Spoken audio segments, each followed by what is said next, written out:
First things first, our top story this morning, Milwaukee in Brooklyn last night. Bucks, Nets, two former MVPs, Giannis and KD facing off. Maybe one of the best games of the season, and from one of the best players this season, Giannis. 44, 14, and 6. Just a brilliant performance from him. Bucks get the win over Brooklyn, and the cherry on top, cherries are overrated. He now sits just behind LeBron in the race for the scoring title. NBA champ Antoine Walker with us this morning. But Broussard, I want to start with you. What did Giannis's performance last night do for his MVP case? Oh, I can't wait. It was an earthquake, Jenna. An earthquake. All right, you guys know I was on here Wednesday, and I said Joel Embiid is atop my MVP vote ballot right now.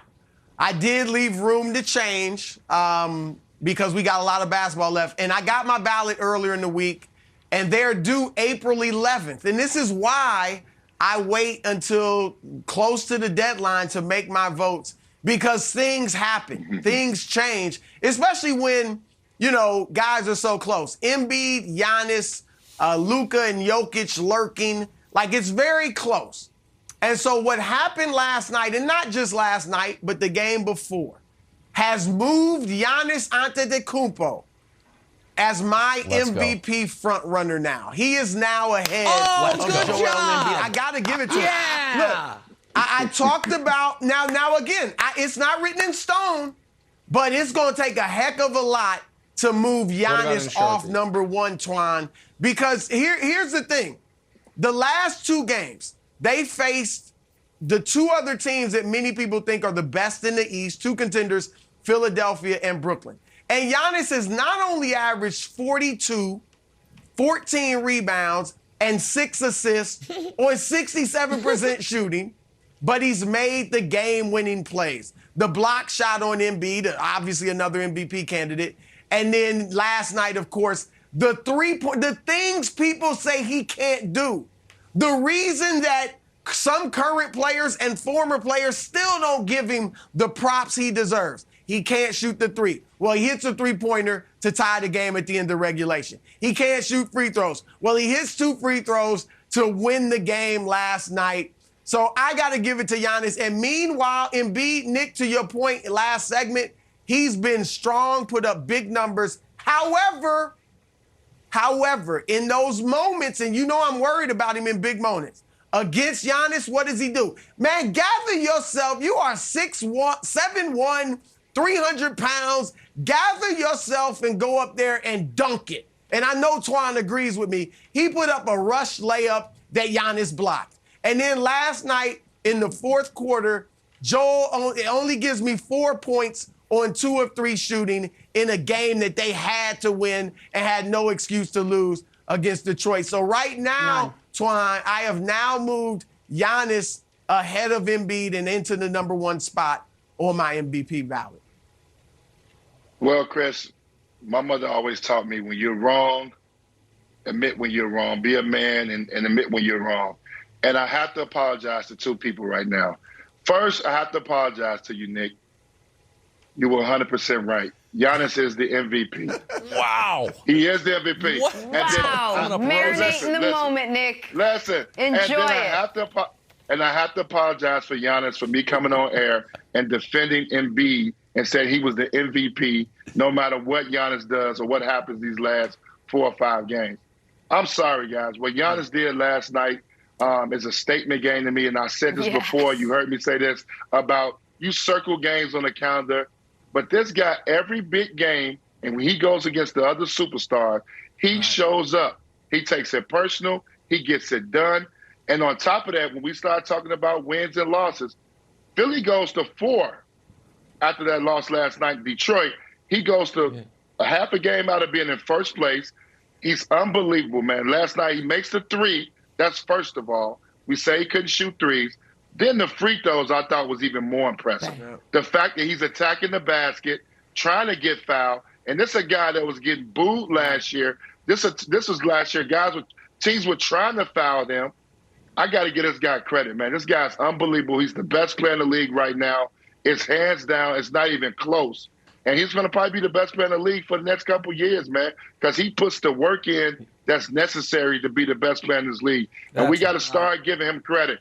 We basically thought that he was cruising, but he ain't cruising. He's turning it on and getting himself ready for another championship run.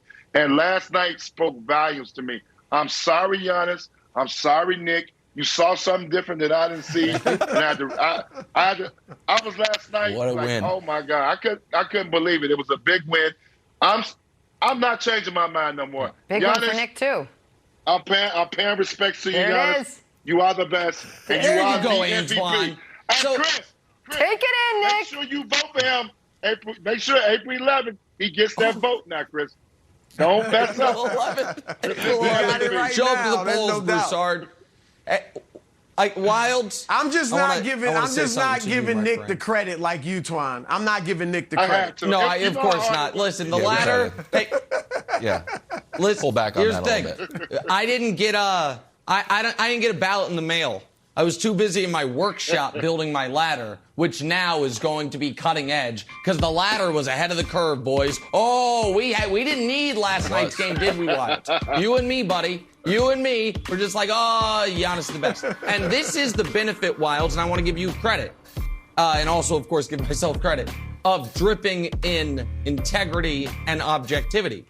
A few weeks ago, maybe a few months ago, Wilds, you were making a case for your adopted son, John Morant, to be league MVP because you love him so much.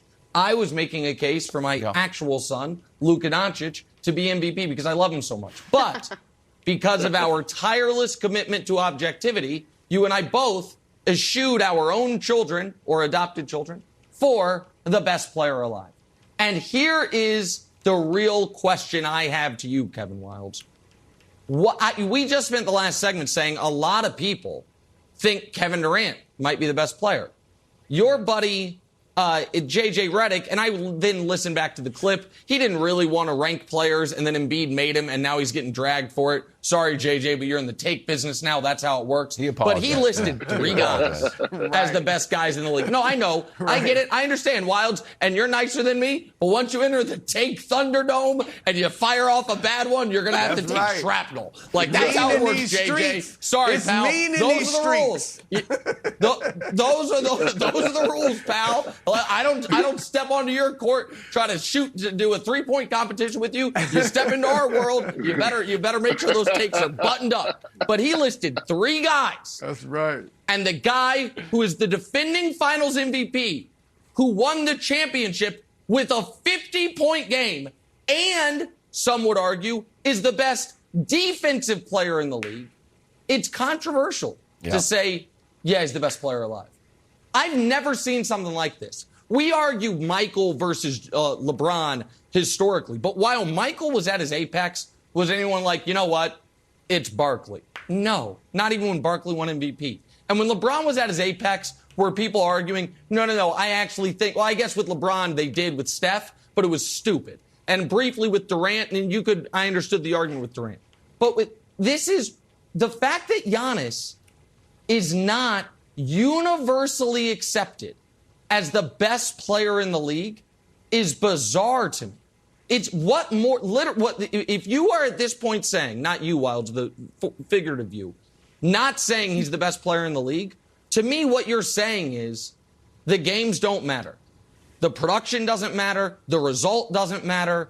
It's a figure skating competition, and I grade him slightly lower than Durant or Jokic because I like how their game makes me feel, as opposed to who produces, who statistically and win-wise. So, yeah, I mean, I thought Giannis was already the MVP, but I also think it's ridiculous that there is a debate about who the best player in the league is. It's clearly him, and it is a gap between him and whomever second is. So here's the other scary thing, and it was kind of the elephant in the room, and Antoine, you mentioned it.